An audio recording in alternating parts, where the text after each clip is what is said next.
As we look at the world today, you notice there is war in nearly every country. There's gangs, massacres, political uprisings. And yet, the two principles that I sought to elucidate in my lifetime remain.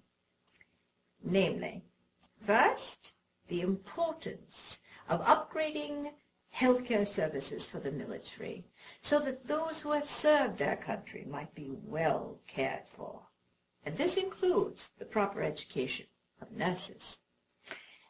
And secondly, the scientific fact that environment and sanitation are inexorably linked to public health, and our responsibility, yes, our noblesse oblige, if you will, to facilitate and educate people to wisely care for their environment as well as themselves. For this is the only way we will prevent illness and preserve public health. In 200 years, these concerns have not changed.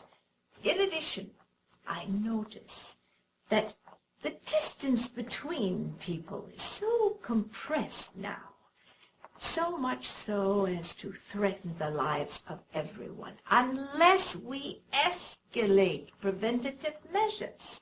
For now, more than any other time, one can truly say, we are the world.